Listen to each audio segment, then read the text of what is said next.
My name is Kent Frazier. I am a freelance software developer for the last few months, and it's been going pretty well. Here's my contact details. I will show them again at the end if you guys need anything. So, I'm here to present on parsing Python using tools in the standard library. And this is going to be a pretty free-form kind of presentation. I'm going to walk through some stuff, and if you have a question anytime, just raise your hand. And you don't have to wait till the end or anything. And we'll just take from there. So I'm going to start off with just kind of giving a little bit of a background on the steps involved in parsing anything, really. Well, not anything, but programming languages, or in this case, I'm going to start out with natural language because it's something that we're all pretty familiar with.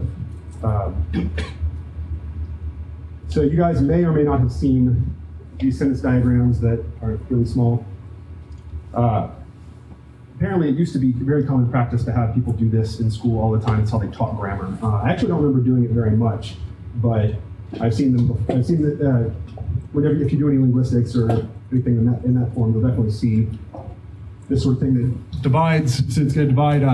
Says, okay, we have a sentence, and that's constituted by a noun phrase and a verb phrase, and each of those there's a determinant and a noun and a verb and a noun. It kind of breaks it down hierarchically. So you have. Basically, you're trying to suss out the meaning from the syntax of the sentence. So the first thing, typically though, before you can even get to that step, you have to say, well, what's a word? Sorry, did we have a? Okay, I don't know what that gesture was about. So that phase is typically called lexing or tokenization, or lexical analysis is the kind of more general term. And so in English, it's relatively straightforward because most of what we do is broken down by words that are white space delimited. But there are instances of things like an apostrophe S that gets added to something. It's a little fragment that changes the meaning of things, but is not in and of itself a word. So those sorts of things, basically you go through that phase where you, sorry, is there something in the back, is that directed at me or are you gesturing at someone else? Oh, okay, sorry. Just wasn't sure if I was doing something horribly wrong. You're doing great. Okay. So once you break it down into the constituent words, you can kind of take those things and build up a sentence from it. And from the sentence you can build up a paragraph, and etc. So that's the natural language case. But natural language is actually a lot harder to do this for than programming languages or regular grammars, because those languages are built, programming languages are built with this in mind. They know that parsing is kind of a difficult process, and so they construct a language so that you have a very limited amount of ambiguity, or ultimately no ambiguity. It should be a definite deterministic parse for every individual statement. So I'm going to jump over that and jump straight to a parse tree. So I'm mainly just using Wikipedia for diagrams because I didn't bother to make slides. So you're welcome. So this is the basic parse tree. It might be better actually to show a parse tree for a programming language at this point. Let's see. So we'll open up.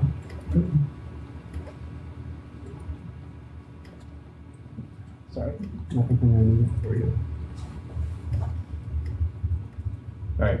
So they're kind of, the initial parse tree is basically, we have all these tokens and we want to compile them together into a tree that has a structural, compile them together into a structured statement, a structured meaningful thing. So as an example, this is not any particular language, it's just an example.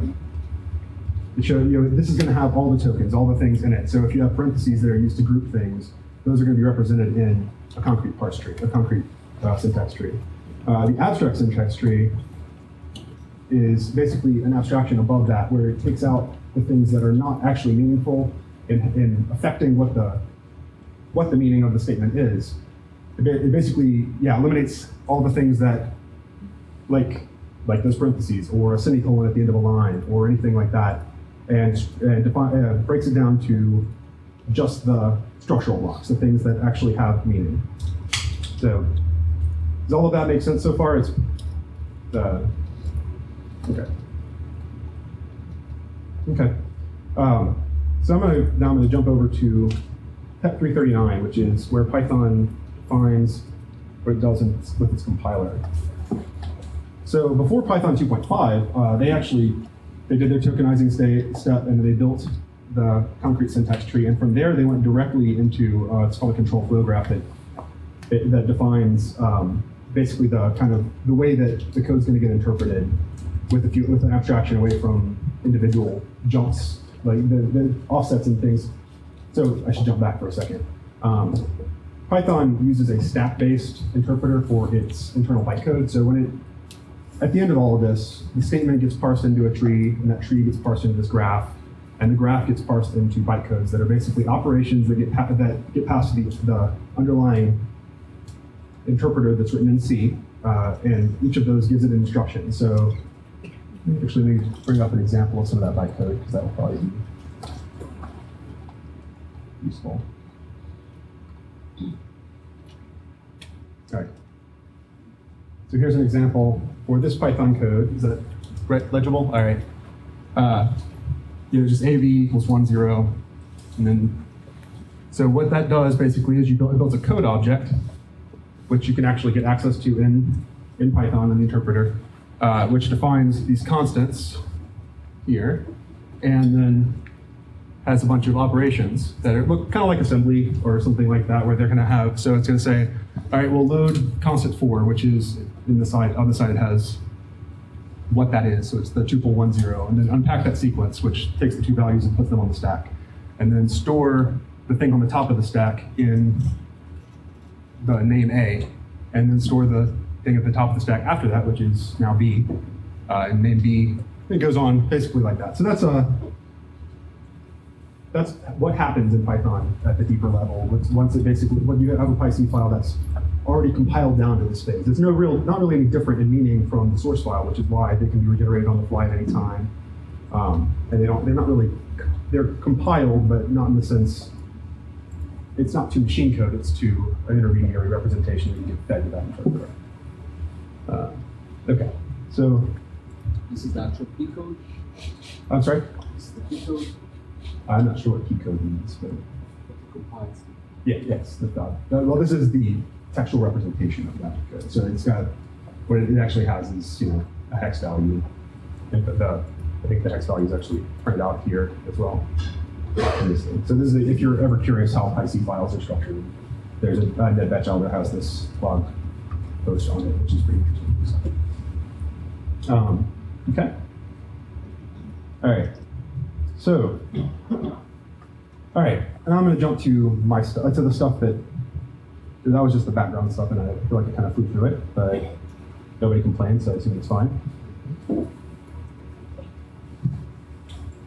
So I was going to show you guys the standard library tools that you can use to work with this. One second.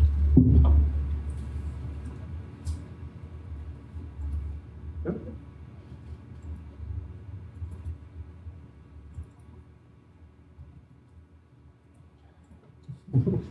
I'm just going to go to the correct directory since I can't type. To type when you have 40 people watching. Yeah.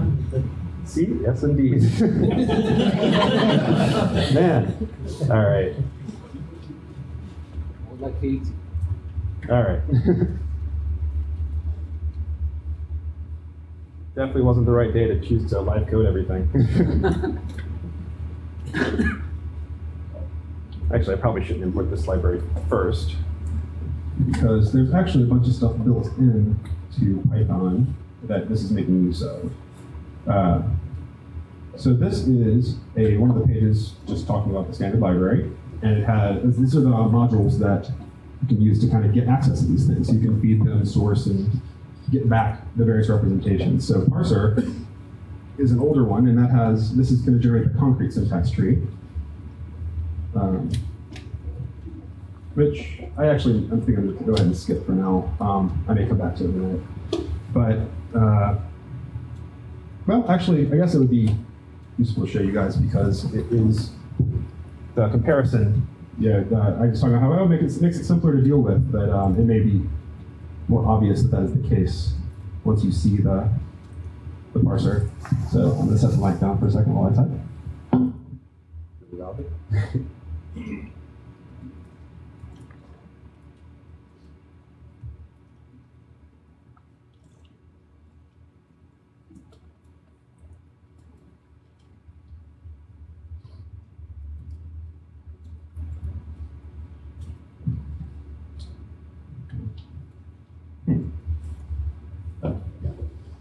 All right, so we have the source code, which is a really terrible module. The initial thing that I was going to try to show you guys tonight was a refactoring kind of to take these multiple import stars and suss out the meaning of what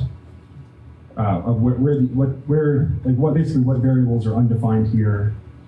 You know, say that these are things that are not defined in this module and they're not imported explicitly, so they must come from one of these import stars if, in fact, they are valid. And then basically I was going to walk that and then find it. And I actually have, that code didn't end up working as well as I hoped because a lot of the stuff that like itertools is actually, on macOS at least, is not packaged as source. So it's harder to walk. I didn't get to the point where I could parse the code object and do all of that. But that's why this has 3 import stars in it. Normally I would never write code like this. But that's the source code. So this is the simple code, right? And then if we take parser.suite, lapel mic. Yeah. Lapel mic? Perfect. All right.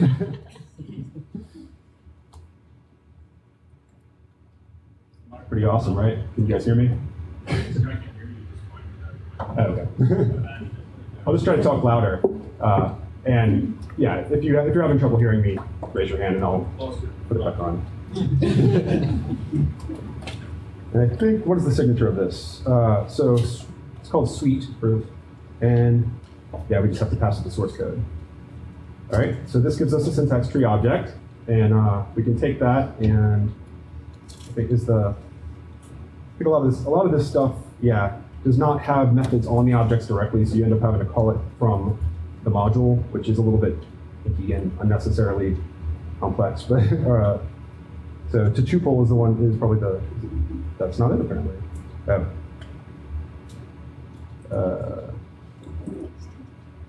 guess it's just ST to tuple, yeah. So a lot of these things, they have AST in here. These are not actually abstract syntax trees.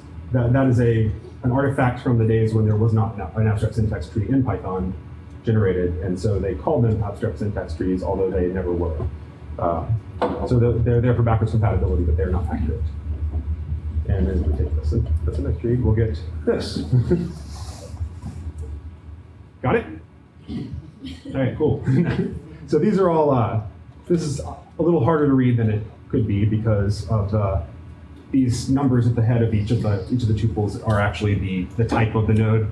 And there's facilities to translate that into a textual representation, but it's kind of, I'm not going to bother with these because we're not going to spend a lot of time on the parse trees directly.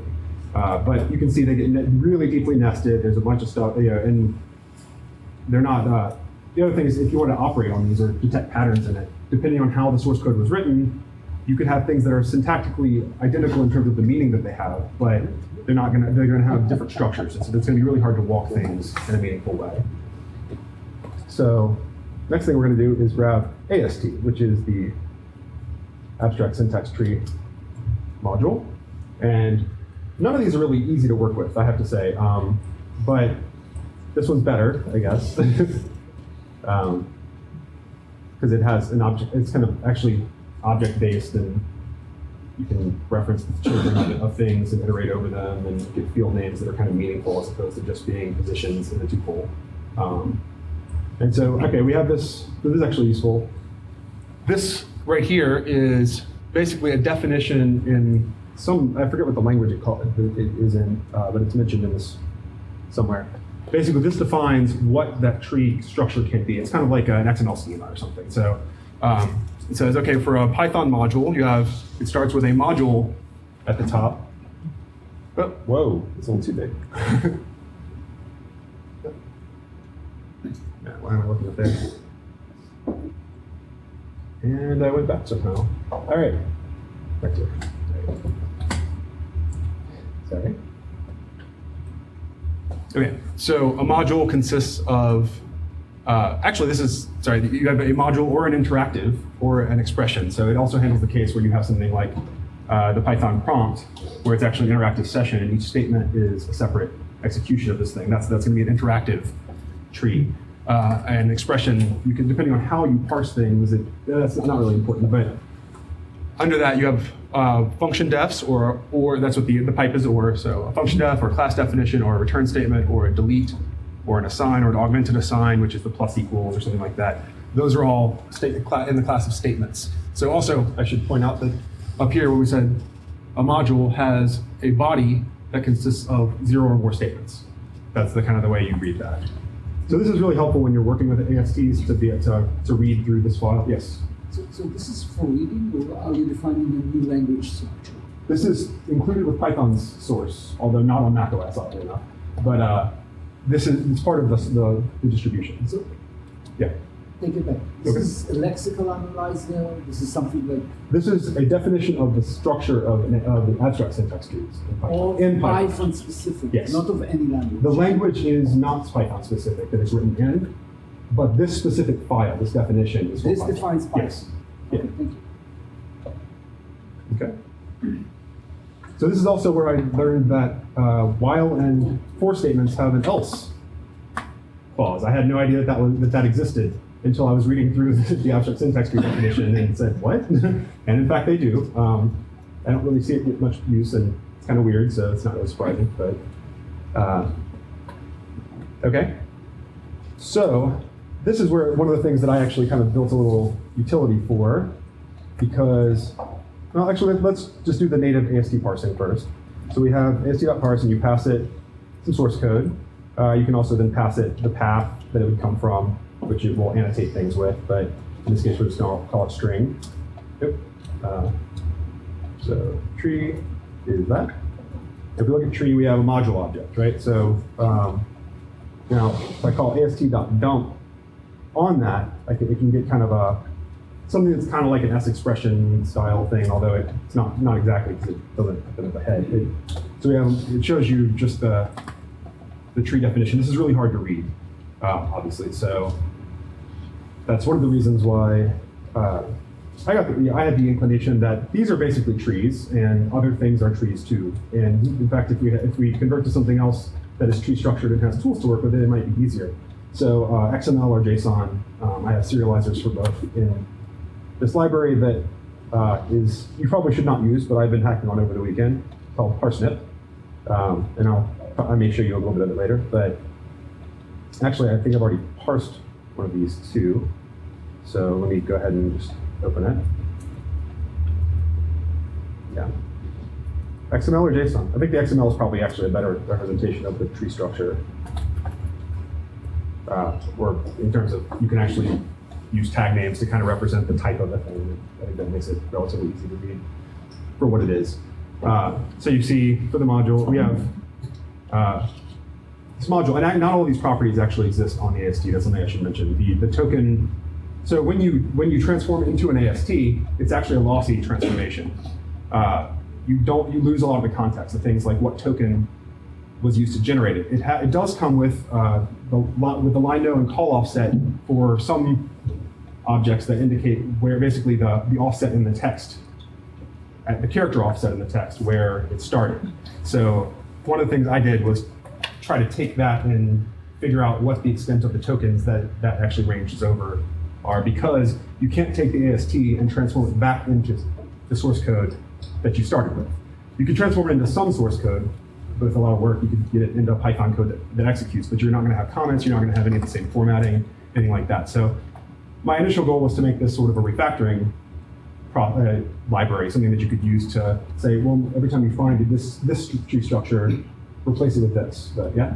So you're saying that the transformation, except for comments and things like this, you're saying you're not getting the same code, you will change statements? If you were to go back, you might, yeah. So it would be identical logically. That's guaranteed because it's actually the logical parse of that, but it will not. But for instance, there's no elif in the spec for the syntax tree. It expresses that as an else with a child that is another if statement, which is fine. I mean, it's logically equivalent, but it's not the same code. But it's very close. Yes. It's like you will see the same expressions, maybe the parentheses will be different. And if you were happy with it, completely reformatting your code and losing all of your comments and everything every time you were to use it for refactoring, you could do that, and it wouldn't be problematic. But I was hoping for it to be something where it says that they changed this, but leave everything else around it alone. So that's where the token association part comes in, and that was pretty hacky. So I may, depending on how I'm doing on time, I may go into that a little bit. So, but you can see, kind of the structure of this particular thing. So we had that, that's all the source code up. Let me bring it up.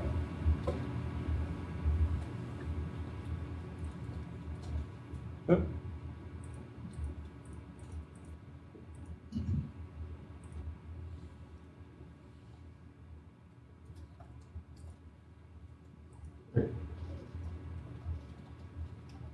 Okay, so this is the source code. We have the function getFile, which is really simple. All it does is take a path and return the file object for that.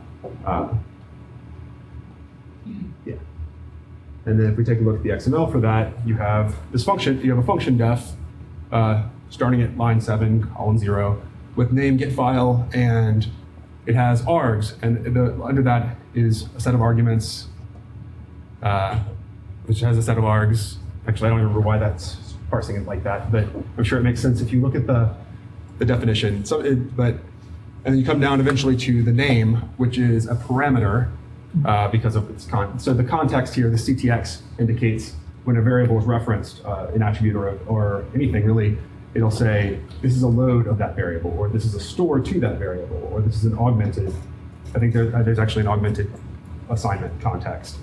And in this case, it's a parameter. So that tells it something, like later on when it gets to the part where it's actually building a symbol table that indicates what a variable refers to, when it will use that to define the scope and tell it more about what happens to that variable in each individual context.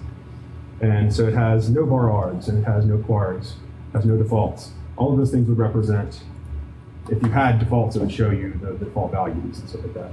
And then the body of the function has the statements that are contained in it, because it just has a return statement immediately, which, so because of XML is great for representing the, different types of nodes. It's not so great at representing named edges in a tree. So that's where something like JSON actually would be better. So in this parse of it, whenever I say func and it's a tag, it's because it's going to have a child that's a tag, and so I can't just say func equals anywhere in XML. In JSON, that would be the name of the attribute. So that's the name of the attribute in the original AST. So is this structure helpful at all in terms of visualizing what I'm talking about?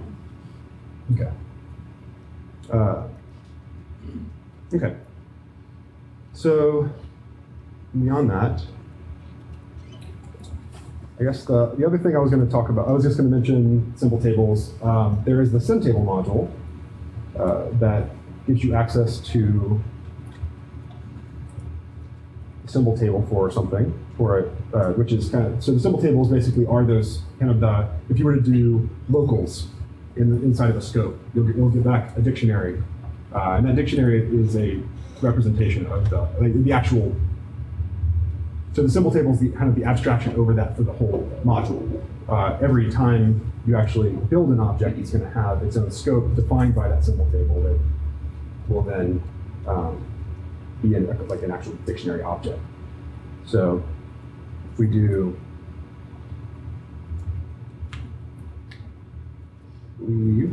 actually let's, what is the call signature for this? Take a look.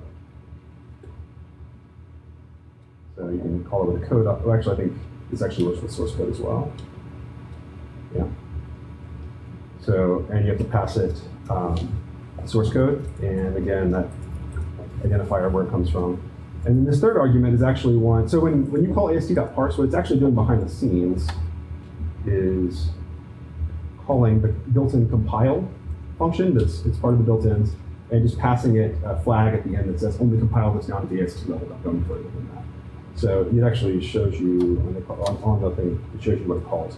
But depending on what context you call that with, the mode for compile, you can call it the exact context, which is basically saying this is a module, parse it as such. You can call it eval, which says this is an expression, or you can call it, I don't remember what the third one's called, but that's where you get like the interactive interpreter. So this is the function call it's making. Compile the source with the file name, with the given mode that you specify, which has defaults, using that flag. Okay. So we'll call it with exec for the sim table. And now we have, if we say get symbols, or actually let's do get children. I think that might show, no, that'll just show the namespaces. So we have all these various attributes on it. We can say it doesn't have an import star, so has import star, true. So this is where basically I can say, for the code I was intending to write, you could say for each namespace, look at this one and everything above it, and if there's an import star in scope, then I know that I need to do some processing. Otherwise, I can just ignore it. Yes? Import is specifically to Python, so this library soon is... Yes, all of this is Python. These are Python tools for Python. And AST? And AST is also for Python. Only, so it will not work on any languages, not Python? No. You probably could hack the C code that uses that parser, the parser definition to create a parser for another language, but you'd probably be better off just using a tool that's better for it. So, yeah, there are tools like Antler that are, if you're going to build your own parser, that I would highly recommend Antler by Terrence Parr. I'll send out a link for it. Yeah. So is this module for any language scope? I'm sorry, I don't really understand the question. The sim table, will this work on like module scope and function scope? Yes, yeah, it will. Although I think you have to pass it. So depending on whether you pass it exec or eval as that third argument, you'll get different top level kind of It's like handling. with module scope, it's like your namespace as opposed to function scope with locals. So The functions also, or the modules also have locals in there. Yeah, they have the things that are defined at the module top level are locals to the module, right? Yeah, they're module scope, but there's really no difference in terms of the way that they're handled. or like a class scope. Mm-hmm. So the class scope would have the things like the definitions of methods on the class or class methods or anything like that. Or also, if you define a class attribute, that would be in that scope. And then so it would have in that namespace, it would have a pointer to the function scope for that method that was also defined if it was a child thing. So we have the get children will show you all the child namespaces that are defined. So we have in that function that I'm in, you have get file, that function, three functions defined. They were get file, line links, and collate by length. And each of those has its own scope. So I could then say sim2 equals let's say the one for collate by length. So the second one, or the third, yeah. In sim2, if we look at it as okay, we have a symbol table for that, and we can ask if it has children, and if it had inner functions or inner classes or anything like that defined in there, it would, but it doesn't. sim2. Oh, great. Thank you. Didn't think there were. Yes, so that does not have any. So the children in this case are child namespaces, not child symbol tables. We could also say get symbols, which is kind of the more general purpose. That'll show you all the symbols that are defined.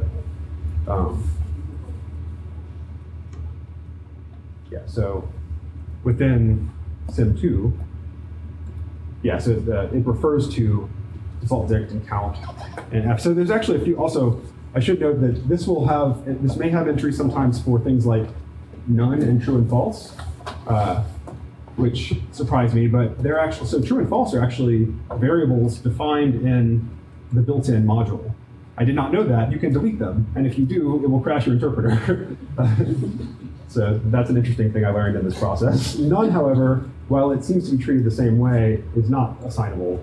It is somehow special value, but it's not treated as a keyword. So there's another module called keyword that you can use to determine whether or not things are keyword. That seems to be the only reason that module exists.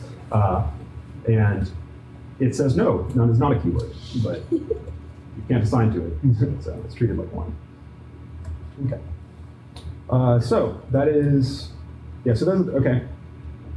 We have symbol tables. There's a few other things. There's dis, which will take code and build. Danny? Nope. Yeah, go ahead, actually. So, can you tell us about the 10,000 feet? How would you use this? Where would this matter? That is an excellent question. I don't know. Yeah, it's, so, do you have an answer? I didn't use the specific, but parser, I used a lot.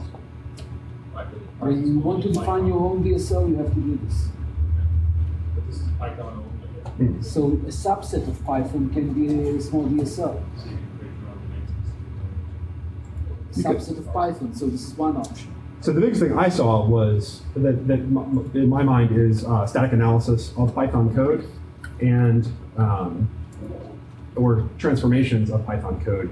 Although, as I mentioned, that's not as well supported by the tools in the standard library as I would have liked.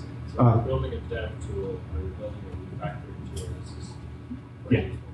Right. It would not. You're not going to probably do a lot with stuff that's going to be facing clients with this. But now one thing I did know. So we have these transformations. Rather, you have this. It has this very stateful process. This is how you walk an AST kind of in the idiomatic way. You define a node visitor subclass that has, for each individual node, you can say you can define a method that says like visit module or visit expr or visit function def, and it will go to those specifically. Or if it's not defined, it'll go to generic visit, and generic visit just visits all the children. So you can override individual classes, and that's kind of the easiest way to walk things. Although it doesn't return values back to you. It actually just does it in a very procedural walkthrough kind of thing. So I use these a lot in the stuff I was working on, but it's a pain where you have to basically maintain the instance has to maintain the state of everything you're trying to do. So I ended up using a lot of stats and stuff to kind of try to maintain the state of where you are, but not lose the previous. And it's a recursive descent. So once you come back up to the parent again, you want to be back in that scope again. And so you end up having to do some extra contortions because it doesn't just return values back to you, which I think I prefer. But it does work. And then there's also the node transformer class, which essentially you can define the same things, but what you return back from the function will get subbed into the AST. So you can compile an AST into one of those code objects. You can't go back to source code, not directly anyway, but you can go forward further. So one thing I thought about was like, okay, for a node transformer, say you wanted to, in production, strip out all asserts. You could do that with a node transformer pretty easily just by saying every time we find an assert statement, return none. And it would strip out all of that. So you'd have to have import hooks in place or something that would say, every time I try to import a module, go and instead build the object code out of this. Or you would have to pre-compile all the PyC files ahead of time so that it goes to those preferentially over the source code. It's not elegant, but it could, there are situations like that. I also thought maybe you could build something like macros out of, you could have something that says, when you run into a function, a call to this function name, replace it with something that does a late evaluation. So it replaces it with an if else so that the second clause is only evaluated if. You should probably never do any of these things, but those are things you could do. Yeah. It would help you to convert code that already exists to change it. I'm thinking about things we're talking about. Let's say you want to migrate, let's say from one version of Python to another, and you want to lose some things. Will it help? So you could definitely transform it, again, because the AST does not. So the token stream, however, I guess I didn't talk about tokenize, did I? I actually skipped over that. That was what I meant to go first. So tokenize is the thing that does the Lexical thing. It parses into tokens, and you can replace parts of those tokens and then untokenize it back to the source code. So that's why I was trying to associate tokens. But if you want, like, for example, remove a third state, let's say something simple, like you want to migrate from 2 to 3 and change your print statements to something else, then you could do that, but you couldn't change the source code. Not again directly with it. That would work for new source code that is creating replica, that is working. If you weren't worried about losing all of the other stuff besides the source code, yeah, you could build source code out of this that would execute. and would have those transformations in place. So. There used to be supposed to be a C contest for people who don't write. If there's a Python equivalent, Oh, these would be great for that, yeah. okay, let's wrap up. So one more question. Okay. I was just wondering if you know, so Python 3.3, like type annotations, do you know if the AST is supposed to see? I'm not sure. I did not look at Python 3 at all because I'm most familiar with Python 2.7 because I wanted to piss off Andrew. Yeah, but that would be an interesting thing to look at. And Well, see if they, there you could actually do a lot of stats. Another thing that would be, it's very useful for actually is converting languages. So if you had Python code that you wanted to generate some other code out of, this is actually why I started messing with ASTs in the first place a couple of years ago. Was I built a parser for this homegrown language at the University of Texas because we were trying to convert out of it into Python, and so I built something that can make ASTs out of that. And then I was in the process of trying to build automated conversions from that into Python. But yeah, so you could potentially do that to convert languages that way because an AST is a much better thing to operate on than source code when you're doing that sort of transformation because it has the logic implicit in its structure. So, so yeah, I will point out this. If you guys want to bang on this module, it is open source and available on GitHub. I don't really recommend you try to use it in production in any way. It's not well, like, it's basically just, I started on it on like Friday or Saturday and it doesn't have a lot of comments and stuff, but it should be usable for certain things. And if you would like to play with it, I'd be happy to touch it up so it does have some comments and stuff. But yeah. Do you know of any tools that the Parse Python tool that actually maintain the structures you use? So I did not. That was one of the things I really was intending to get to do, is look into the existing things. There's the rope. Have you ever heard of rope? It's a Python library that was originally built to be support for an IDE, and so it does things. It has refactorings and stuff like that built in. Its documentation, like it's got a lot of documentation, but it's still, in my experience, almost impossible to figure out how to do anything in it. And that's what I've read from other people too. So it's kind of, I feel like it was probably written to support this one thing and then generalized, but never really fleshed out to make that. I did run into a few other ones. Where do I just all this open? Yeah. So this also is the presentations links are up on GitHub as well in my account. So you can see all these links. But there's CodeGen, which apparently is something similar to what you're talking about, and then these other ones are just do static analysis. Yeah. So 2, 3, and 3.2 presumably use these tools and do rapid conversion. They do, yes. They have a specialized version of the way that they generate the ASTs, apparently. So that there is something in there that they basically, they don't use these. They take them and like make more useful versions of them that are not for some reason.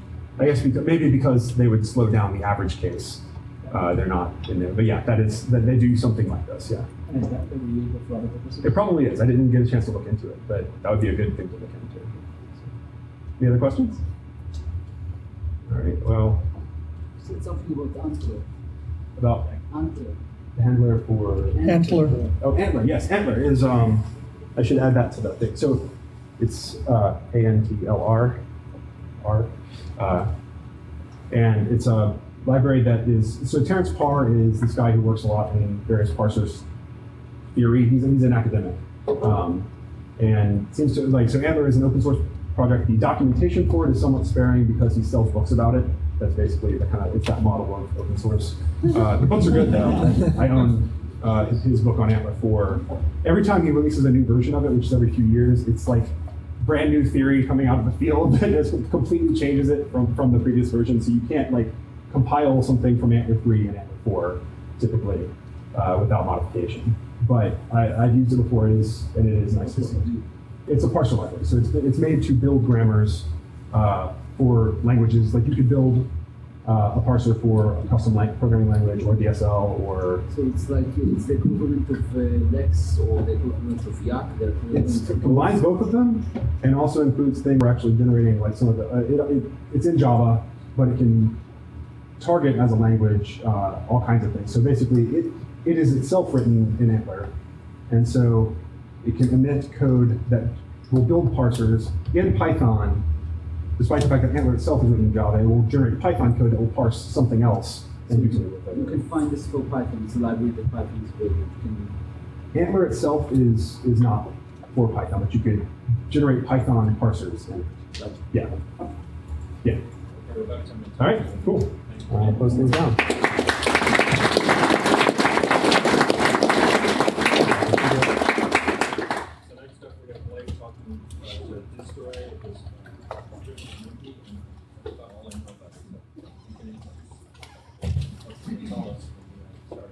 So I'd like to mention that Blake is one of our Pythonic Lightning volunteers. He stepped up and answered the call. So any of you can do the same thing. We actually had 2 volunteers, but one was taken with the flu and is not with us tonight. So this could be you up here speaking and sharing what you know with the rest of us. So when next time I make a call for speakers, please step up, because it's very easy to give 15 minutes of your flow of knowledge to the rest of us. Thank you.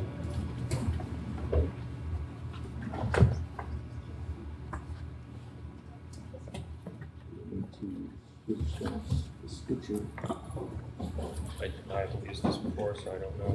Let's switch it over here. Let's see.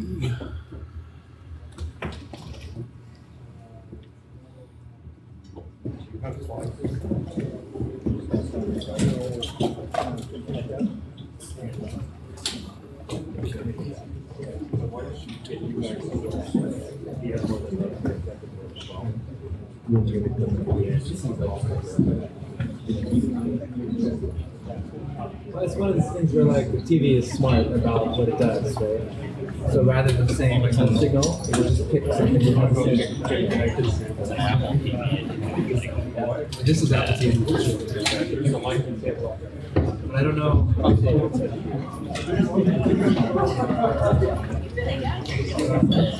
All right, since we're having trouble getting the projector working with with Blake's laptop, we're going to switch the order of the presentations, and we'll get him at the end. Are you good? Yeah. Is it working? No. Okay, so you guys go ahead and present. Get it on the screen if you can. And we'll figure out how to get you on the screen.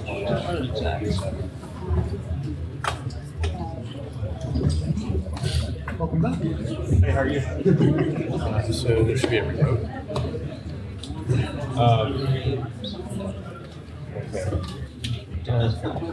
Yeah. You have to be on the internal network. We can get you on the internal network. Well, settings. Yeah, will that find it? Are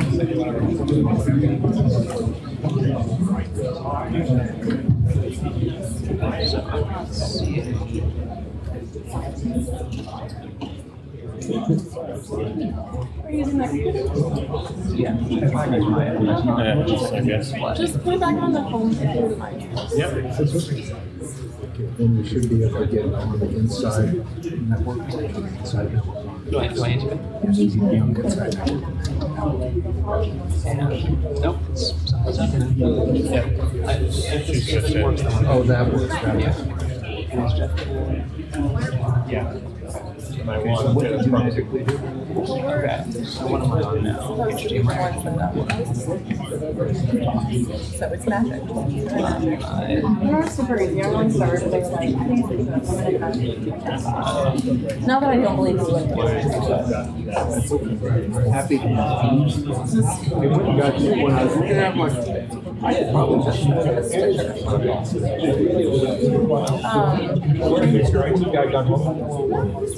We had HDMI coming up here. Right. Okay, so you should be able to put If you tell me what you're doing,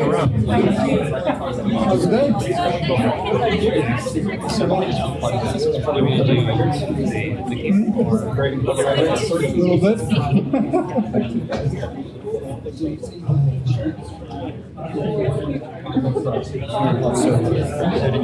easy to do hardware or the airplane. It's all data or something. Okay. And so sticking hardware is probably right. I think it's a little bit newer. It's an academic. Got it. Yes, I think the original presentation was the years. Hey, cool. I think it's kind of interesting how it's DSL defining everything. Then you feed it into Python. I haven't seen it up here, but it may have.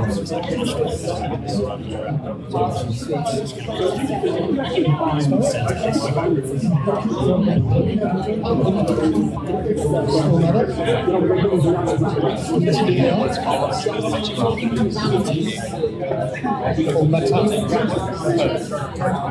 nothing's getting through this, and so I'm not trying IT. Just.com.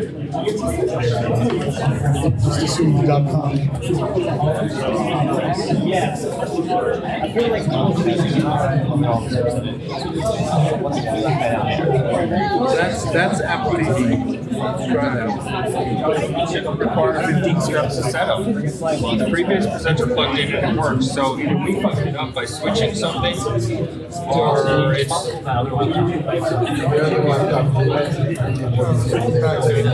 the switch to turn the hardware on, and now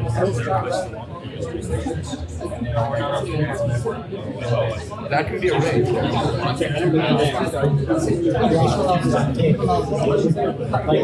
I'm protecting it undetected too. Okay. Like now it's turned off. Yeah, if I unplug this, plug it back in, plug it on for a second, and only for a second.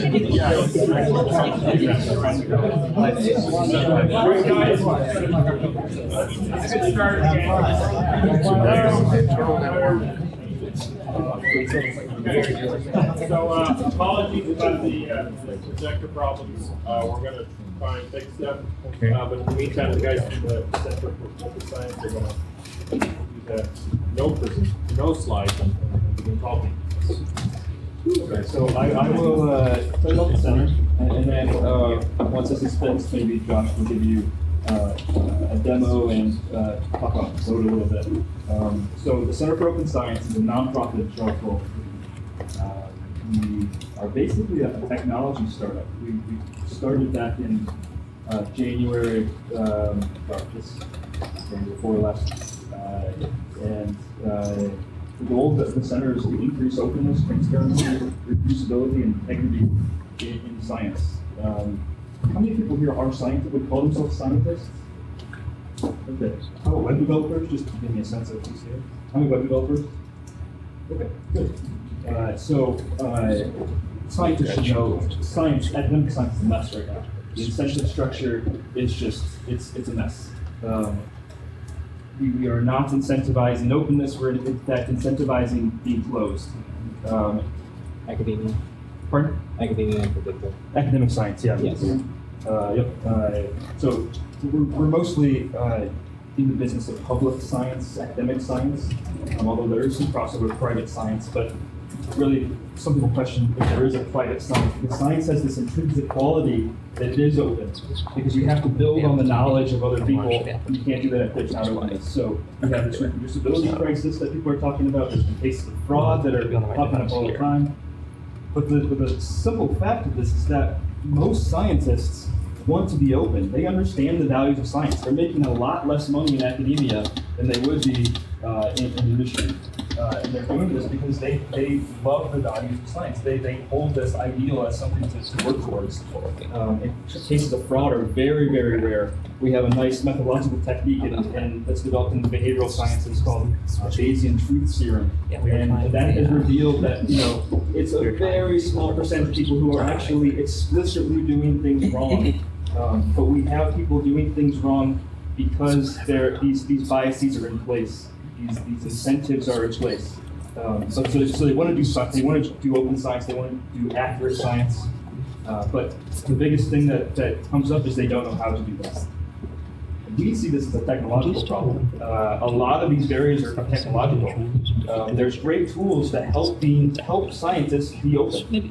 Many are developed here in Austin. Python, NumPy, all the continuum products. These are great products for doing open, transparent science. So I guess the gap here is that all scientists are not technologists. This is something that I think surprises many people, is that these are two relatively distinct groups. There's very little overlap. So we're trying to fill that gap. So what we do is basically we do both three. One is community building. We're trying to really support the community at the intersection of open source and open science. The second thing we do is meta science research. This is science of science work. When science is open, it can be studied, and this is what we intend to do. So we have a crowd sort of source project called SciNet, SCI.net. You install a Chrome extension, and as you browse typically closed access journals, we scrape from your cache rather than the journal site. So you get past all their ridiculous terms and conditions. You get reference information. And this is a reference net. This is a citation network that you can then study and look at.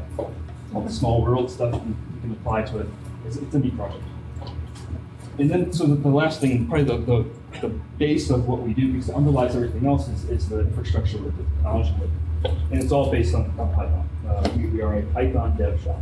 We act like a for-profit startup. We do not operate with the slowness that is typical of, or stereotypical of nonprofits, and especially academia. Our flagship project is called Open Science Framework. It's what Josh will tell you about. There's a lot of ways to get involved. Everything's very modular. We're building libraries first. We're really trying to take this to heart as a way that we're trying to get the community involved in this. Everything's free open source. We have some other technology projects. We want to build a sort of a torrent system with some slight adjustments to distribute the content of science rather than having publishers own everything. So there's some neat projects there, but this is our main project. If any of this would be interesting to people, the one thing, I guess, in this community, there's a lot of science in Python, and this is one side of the workflow that is important. We operate at a slightly higher level. At a future talk somewhere, I will give a talk titled "How Web Developers Will Save Science." So we operate at a workflow level where the web is really the interface to access these scientists who need to get over these transitions between great products, to use version control like GitHub, to use Wakari, to use S3 for storage. And again, Josh will talk about that. So if you want to get involved, let us know. We'd be happy to talk to you about open science, about open source work we're doing. We do have jobs available like everybody else. We have internships. If you know of anybody, no one really probably wants to be lost, that's understandable, but if you know of anybody that is looking for a job where to develop exclusively open source software, if that's something that would excite any of your friends, do let us know. We have a referral program. Where are you again? Charlottesville, Virginia.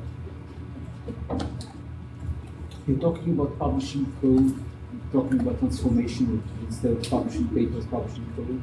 This is where you were heading. Publishing everything, the whole workflow. So you want, okay. The paper right now is the endpoint of science. It's sort of considered the endpoint of science, but this is not the case. There are many steps in the scientific process that are extremely important. Data cleaning scripts. Sometimes they're thousands of lines long, and they're really an important step, and no one gets any credit for these. No one gets credit for doing it. Everybody's rewriting their other people's code. It's not very dry. So that's, I think, a good example where we need to see the whole process. It shouldn't just be the paper. It shouldn't just be the data. There's other stuff involved there that's really important. Can you show some good things? Yeah, absolutely. That's what Josh will show. Okay. This is Josh Karp. He's our lead developer of the OSF. He's also a very talented meta scientist. If you want to talk to him after, there's some really cool work that he's been doing about versions of software and how they persist along with the timeline and stuff. Okay, I'm going to try and go without a mic. If anybody can't hear me, let me know, or come sit closer to the front. So the Open Science Framework, like Jeff said, is our main infrastructure tool. It's our flagship product. And the simplest way I can describe it is to take the scientific workflow from thinking of an idea, to developing materials, collecting data, doing analysis, and sharing your work, and making that entire workflow more transparent, but also more efficient. Like Jeff alluded to, scientists are often years, decades behind software developers in terms of the quality of tools they use. And so a big part of the mission of the Open Science Framework is to take tools that probably everybody in this room uses and that makes everyone's lives a lot easier in software development, and expose those tools in a simple, easy-to-use form for scientists who don't know what the tools are and don't know the problems that they are currently dealing with. So most scientists don't know what version control is, don't know what GitHub or Git is, things like this. And the framework part of the Open Science Framework is basically operating as a platform as a service for scientists.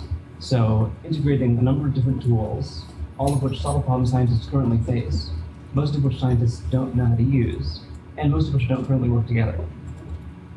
So we like to describe ourselves not to scientists, but to other developers as aiming to be the Heroku for science, if that's defined for people in the room.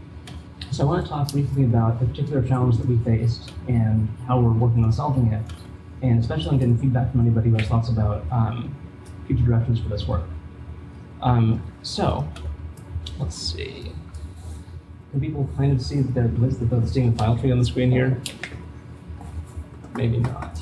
Well, there are these other side TVs that people see also. Okay. So everybody can roughly see what's happening here. The font is always welcome. Okay. It's going to break my CSS, but... Well, then your CSS has a problem. That I'm aware of. Okay. So this is part of this is one of the first visible manifestations of the framework part of the Open Science Framework. So here, a problem that all scientists face is data management, file management. And this typically works, if we're lucky, with Dropbox. If we aren't lucky, and more typically with email, with OneDrive. Scientists have some data, some code, and they're just stored on someone's machine, but no one really knows where those files live. After the postdoc leaves the lab, then God help you, the data are gone. Yeah, you've experienced this. Pause. Yes. I've been both I've been a victim and a culprit of this problem. So the goal here is to make a number of different file management tools available to scientists with one interface that is dead simple to use. It's not going to require scientists to know much about exactly how the interface, how the tool works. Just, I've got a problem, this solves the problem, I can use it, and I learn one thing one time. So here what I'm showing is a test project for this demo. It's a live demo, so it's probably going to break once I touch it, but wish me luck. So what we're seeing here is a bunch of different files on a bunch of different file management systems. So at the top, I've got a couple of files in our sort of built-in OSF file manager. This is a Git batch system that lives on our app server. But that has some file caps, and I might want to store bigger files. So we also have a link to Amazon S3. So here is a second subdirectory here, virtual directory here, which contains the contents of my S3 bucket, which I made for this test. But the version control in S3 exists, but is not robust, and I also want to have some version control files in this project. So I finally have my GitHub folder here. So this is some fake repo I made to break stuff. Go ahead. Just to clarify this, so the first one, you have the information split on several machines or several sources of information, and here's the way you manage it all, correct? Right, so this is our sort of unified file manager for working with files across multiple, possibly very different file management backends. And so they're all going to work with the same interface. They're all going to have the same, Finder Explorer-like browsing interface. All of these, clicking on a file will show me its contents. If stuff is working, we can actually render these in a useful form. So here's a PDF that I can scroll through. This PDF lives on the OSF internal storage, but if I show you the same file on S3 or GitHub, it would look the same way. These are not functions that you currently get in GitHub or S3 at this level. And we can do simple things like drag and drop uploads. So I can pull up my Finder, I can drag files with the same interface to our OSF storage, S3, whoops, well, 5 demos. That's where it works when I'm sitting down. It's standing, I think that breaks it. But the idea is to expose a number of services, right now 3, but not long from now, several more. We have, I think, 8 more of these in the works that'll be released pretty soon. To allow scientists to use the appropriate tool without knowing how to install it, without knowing how Git works, without knowing what SSH keys are, and to be able to very easily choose the right tool for the job and use it without doing a whole lot of learning. Scientists love learning about their areas of expertise, but not about necessarily other stuff. So this is the desired output, or the beginning of it. I want to talk for a few minutes about how we're trying to solve this problem. As Jen alluded to before, we're a nonprofit, and a big part of our mission is being inclusive of people, scientists of all backgrounds, but also of developers of all backgrounds. Our team, we have a large and awesome team of interns, and we'd like those interns, anybody else who wants to volunteer, to be able to get into the code base and write one of these add-ons without having to know a whole lot about the entire stack used to develop this platform. So the goal here is to have a very modular system which allows somebody to, maybe they're a Python beginner, but they really like Dropbox, and they're familiar with the Dropbox API, to come in for a weekend hackathon and prototype a working Dropbox add-on that would fit into this same framework. Or just do something similar with Wakari, other analytics tools, other tools that scientists can use. So let me jump into a little bit of code and show you how this works.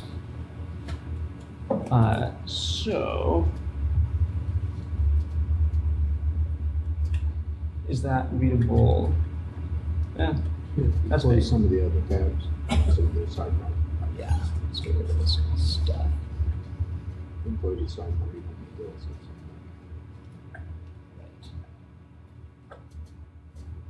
Well, actually, I'll go back in a second.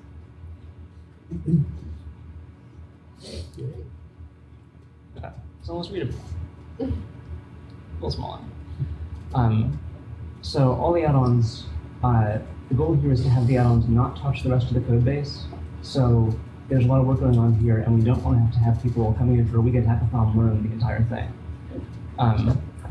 So you start with a simple configuration file. It's just Python. You define some number of view functions, some number of routes, usually a couple of simple models to store settings. So all I have to do in my configuration is import the stuff that I wrote to this. Say, use these routes. My add-on is my S3 add-on. It can be attached to certain objects in our database. It defines certain views. So add-ons might define a sort of final view like you're seeing here.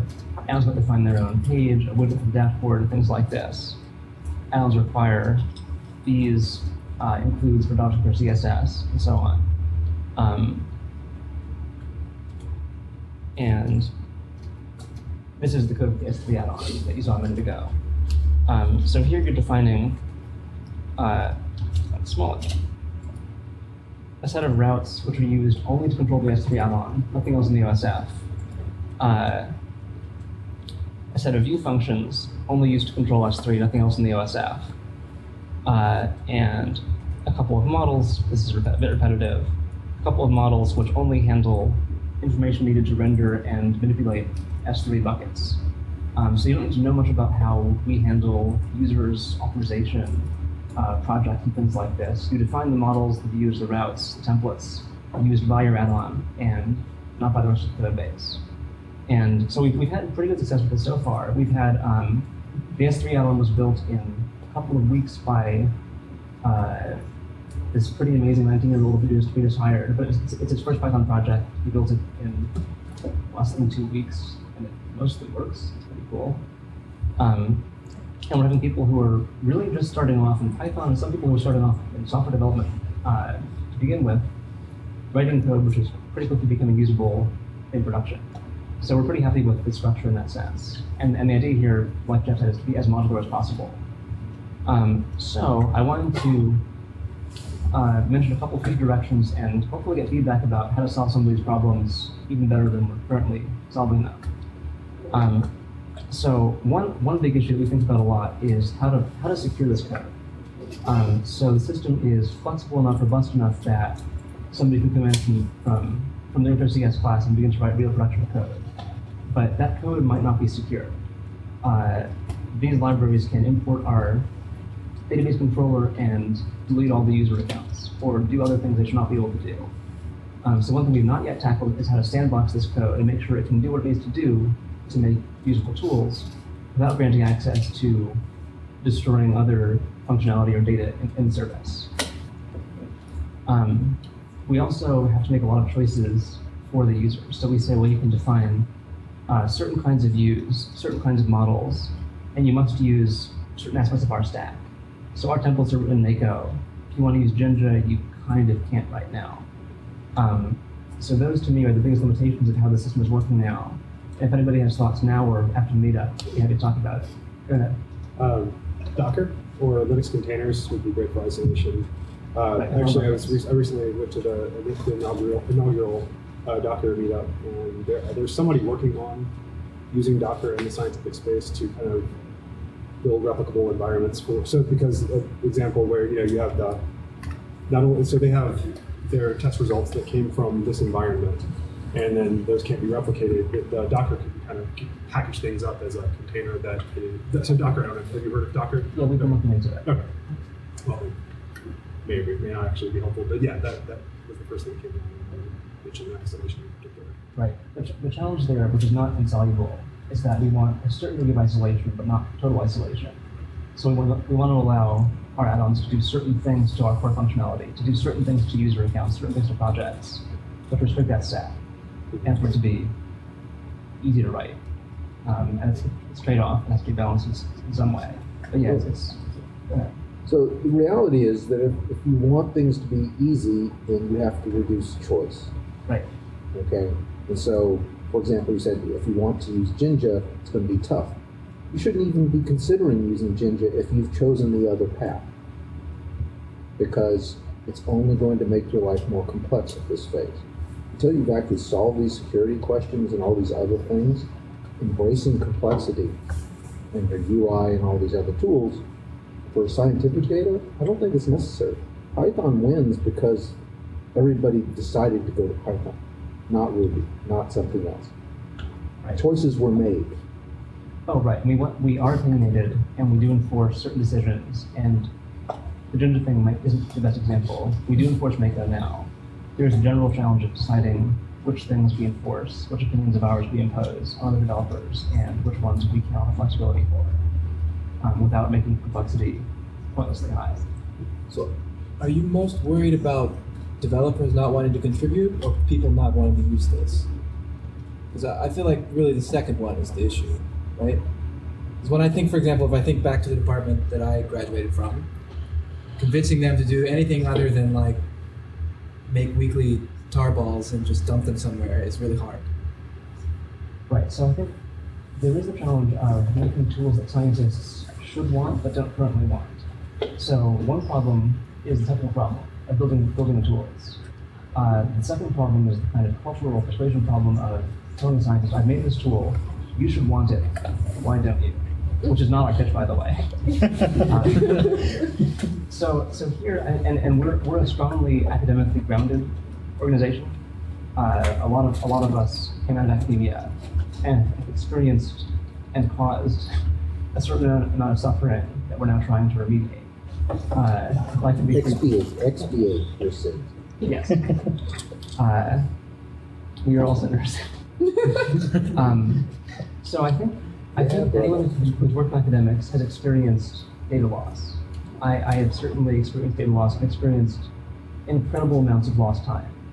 And academics value above most other things their time. And I think if you find the right language, you talk to a scientist who's talking to you and says, man, my this just failed. I lost this thing I spent 5 years collecting, and I never got around to backing it up. And we can say, well, we can solve that problem for you, not for what's already lost. going forward, and the effort involved to use the solution is minimal. If possible, we take tools they're already using and integrate those tools. So S3, I'm familiar with most scientists, we're working with a number of more academically visible groups, like Dataverse out of Harvard, like DurisBase, and Dropbox. So we don't want to impose on scientists our values of this is the right tool, you must use this. Our goal is to figure out what scientists are already doing, make it easier for them, and for tools they don't know about yet, connect to them in ways that explain to them that doing something very simple will reduce their suffering and help them publish more papers. So like Jeff said, science, the currency of science, the only currency of science is your CV, is publications, is your H-index, your metrics on all these different scores. And if we can say, using this tool, which we will almost set up for you, we'll help you publish more articles. That's been persuasive for us in the past. So I think adoption is going great. So I'm not too concerned about. Is this like in the wild being used by parts of people trying to write papers? This is our develop branch. So S3 is on our develop branch, not in production. GitHub is working in production now, and we'll have Figshare and probably Dataverse in production within a few weeks. Figshare for sure. Others depending on details. So yeah, and we're picking some of these collaborations that already have good adoption. So we pick something like Figshare, which is pretty popular, and we say just click the OAuth button and you're done, and you got Figshare with drag and drop, which you didn't have before. So yeah, some of this is in the wild now. The rest will be out pretty soon.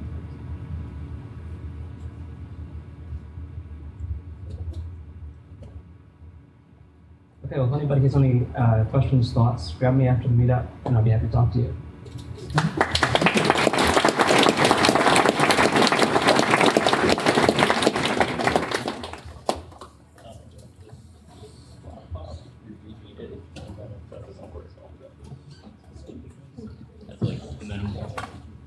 Presentation on it. So, this. Trying to trick everyone into thinking it's their Mac. Magic guy. Apologies for swallowing.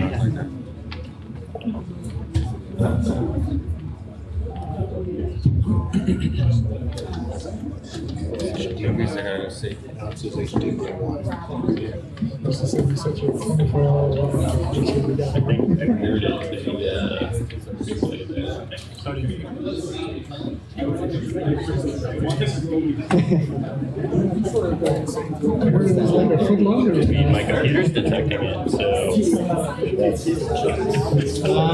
definitely not an HDMI. This is the VGA cable. That's a pretty impressive screen too, by the way. Bet it was expensive. I think I should be very intuitive. It's probably PCM, right? Well, it goes, you're due or that one actually doesn't go straight to the TV.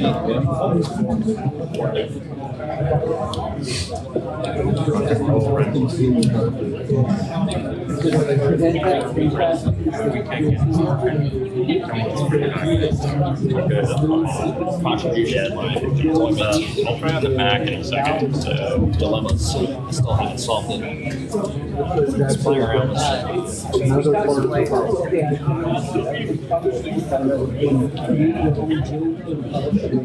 I guess the actual issue I was having is I was trying to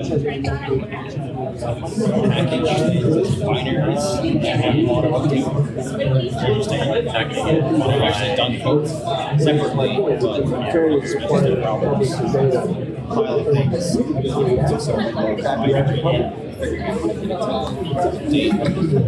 Breaking other things. People like to look at it. On the verge of a binary. part of it. Just trying to well, what I want to actually do is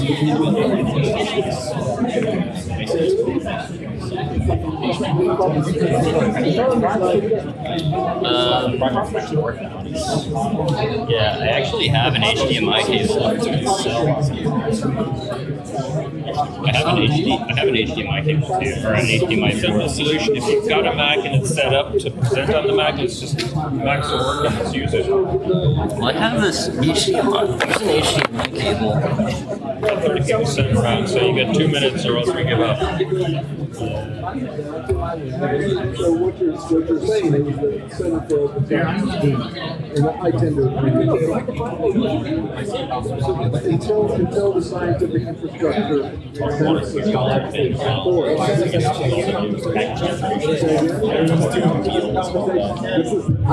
Yes, this is the optimist. I can put it. This is the correct idea. They don't have incentive structure to drive their adoption. Yeah, the Mac is working a lot of ideas.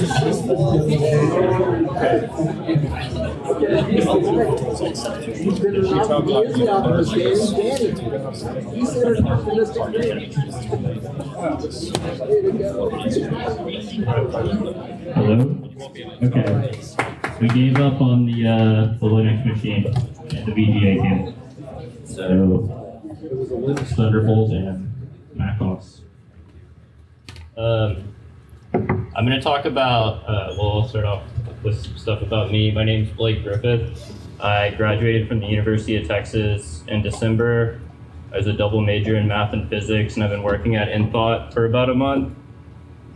At InThought, I'm working on this project called DistArray, distributed NumPy arrays, and that's what this presentation is about. So I have some slides, but like command plus 15 times. I don't know. Command plus the flower key at the bottom. There you go. Keep going. Keep going. Keep going. No, command plus. Keep going. I don't have. Okay. Yeah, that's a plus. Cool. So. 2 more times. Anyway, so this would be my first slide. That's stuff about me. That's not that important. So about DistArray, it's an open source project that InThought is working on for distributed and parallelized NumPy arrays. The goal is to make distributing Python or NumPy arrays easy and doing parallel computations on them easy. Not necessarily at this point for performance. Currently, we wrap IPython parallel. Some of you might be familiar with IPython parallel. And this bar at the top is really big. So we wrap IPython parallel because it provides a really nice and easy to use architecture for communicating with a lot of processes. The architecture is that you have a controller process that schedules and sends out tasks to several engines that you're running. And so that's the architecture. I want to emphasize that what we have right now is pretty much just a wrapper around IPython parallel for distributing NumPy arrays and doing simple NumPy element-wise computations on NumPy arrays. Nothing like FFTs and matrix multiplication, which is a little more complicated to do in a parallel way. We're going to leverage Py4Linux, which is a Python library that wraps for Linux, which manages complicated parallel computations like FFTs and matrix multiplication. And I don't know how much, maybe you get a show of hands about how many people know a little bit about parallel computing. Okay, so there's many different architectures and models about how you can distribute your data and your computation. One thing that we want to make easy is choosing the way you distribute the elements in your NumPy array. Some examples of that would be like blocked or cyclic, blocked cyclic, or and this is basically like if you, like telling you which elements are gonna go to which process and what the pattern is gonna be whenever you send these things out. And depending on what kind of computations you're doing, you can optimize things like that. So I have a demo using dist array where we calculate the Julia set. So we get some nice pictures, which I already computed so that I don't have to run these. So anyway, I'm using IPython notebook, which is great. And it's sort of like a browser Python interpreter, which makes things look really nice. So this is a example in NumPy of computing the Julia set. And the Julia set's a fractal, in case anybody didn't know that. No one probably knew that. Yeah, so first we set up some parameters for our grid. We want to make just like a NumPy array that is the complex plane. So one point in it should have the complex values of its real and imaginary values. So we do that and we draw it, and so the absolute value just looks like, you know, a circle because it is the absolute value is small at the center and grows as it goes out. So this is how we would do that in NumPy with the various parameters we choose for our grid, like the resolution. And then we want to calculate the Julia set. So NumPy has a really nice decorator called vectorize, which will take a simple operation that returns a scalar and vectorize it so you can apply it to a whole array and give you broadcasting and everything like that. That makes NumPy easy to use. How many people have used NumPy before? Okay, that's quite a few people. NumPy is an array math library for Python, for people that didn't know. So the Julia set is nice because, like fractals, you have a very simple thing that gives you really complex, pretty results like this. So this will run, right? Yeah, so I had a prettier one before, so I could play with the parameters to get better looking things. What's wrong now? Sorry, nothing's working today. Oh, now it looks different. So yeah, it's broken, but it looked better at first. So looks like you're just not doing any iterations here. Very few. That's Don't try and be better here, sorry. Can I ask a question? Yeah. So what is the key point of dist array? All right, we have a NumPy array, etc. What does dist array? Dist array allows people that don't know much about parallel computing but have access to a computer with multiple processors on it, or a cluster to run code. Got that part. I'd like to see code. some code to see how that actually gets into play. Right, that's next. I want to be able to compare it to NumPy code, so this is the NumPy code. So here is some dist array code.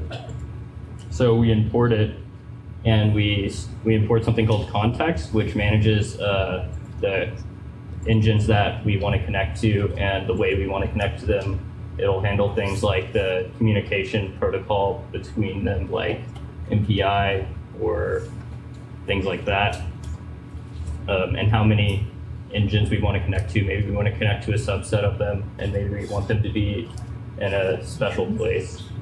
And then we define this little dictionary, which is how our array is going to be distributed across those processes. So if you imagine them like a grid, sort of like how you have a matrix, you can sort of imagine how you would choose which processes you want to hold which elements based on what your calculations are doing. And you don't want an element to reach to a processor that's really, you don't want one process to reach to a process that's far away for some kind of computation. Yeah. Are the indices and are the keys in that the dictionary dimensions in the array? Yes, these are the dimensions actually. So, yeah, you can define how you want each dimension distributed. The C's mean cyclic. You just define a dictionary with integers, and your integers map to the axes of your array, and the values are the kind of distribution that you want. Would you mind briefly touching on a cyclic block? Sure. So I don't have I did have a demo for that. So a block distribution would, so in one dimension, you would distribute evenly across all your processes. So if you had 4 processes and you had 8 elements, the first 2 would go to the first process, the next 2 would go to the second process, the next 2 would go to the third process. Cyclic, every index or every element goes to the next process. So the first would go to the first, the second would go to the second, and so until the fourth, which would go back to the fourth. And then there's padded, which some of the processes would carry duplicate elements. So that would be nice for something like a finite difference method where you are doing derivatives and you need to know some elements next to you, but whenever you need them, you don't want to have to ask the process next to you.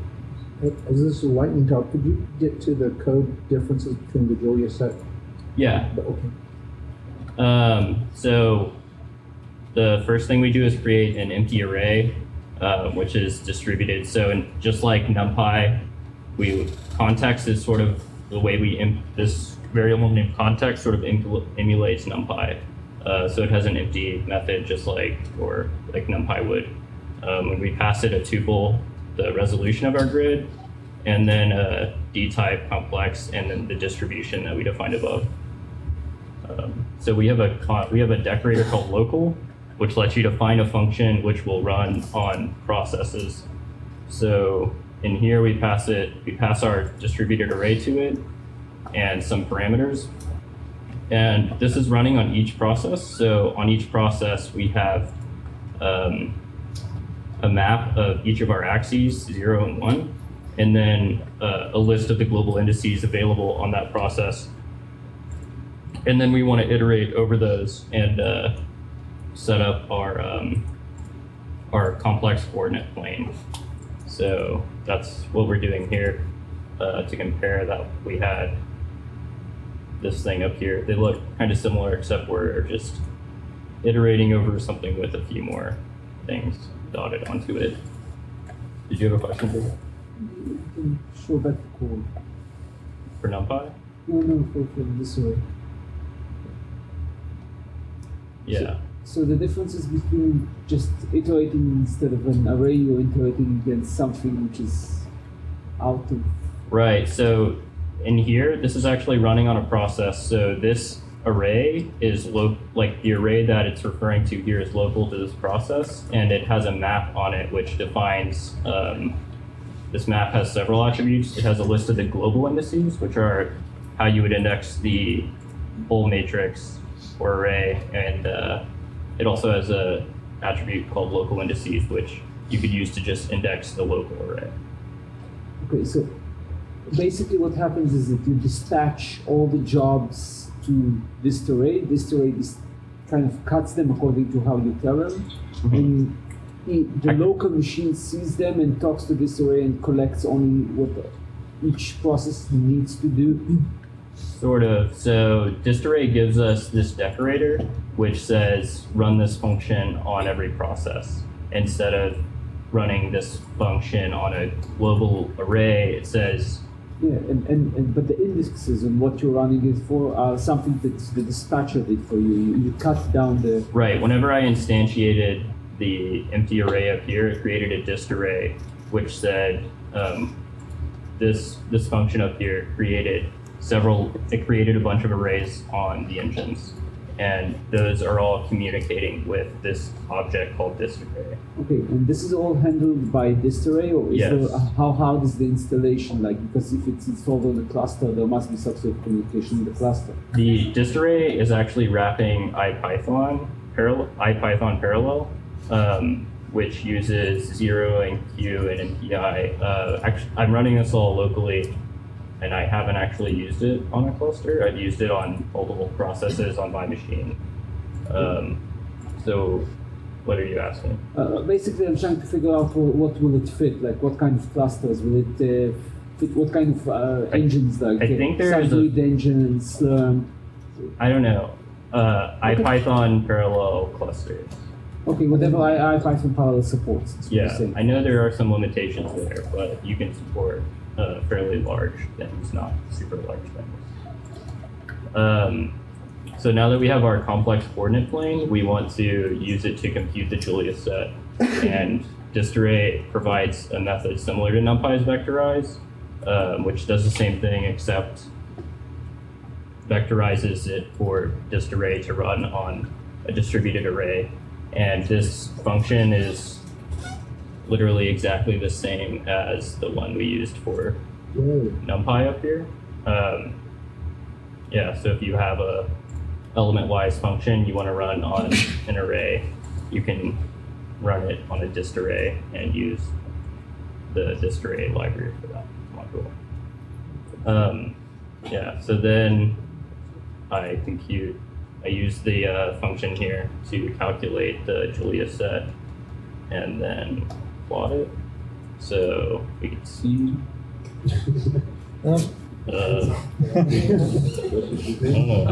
For my next trip. It comes back. Okay, so I'm afraid to touch anything. Yeah, this is the Julius set for some parameters, and that is how that works. So yeah, dist array is open source. Its GitHub is on InThought's GitHub. And yeah, does anybody have any questions? I had some other stuff. Personal emails. Happy hour. So, come down away from Discovery. Can you say anything about IPython parallel options? IPython parallel is really nice, but it's right now dist array sort of wraps IPython parallel to make it easy to distribute NumPy arrays onto a bunch of IPython engines. Okay. One more thing, whenever you take, does it allow the ability to store larger arrays, let's say beyond the size of one computer? What do you mean store them, like write them to a disk? Like if I have like a matrix which is huge. Yeah, you could run it. Not on disk. You could use dist array to spread it across. Well, I mean, you could use dist array to create it on multiple engines. If it doesn't fit on one machine, you wouldn't be able to use dist I array want it to to spread it. be kept in memory. That's Yeah. the idea. It won't fit in memory because. Yeah, that's the idea, is to make that kind of thing easier. Okay. Okay, any last questions? Thank you, boys.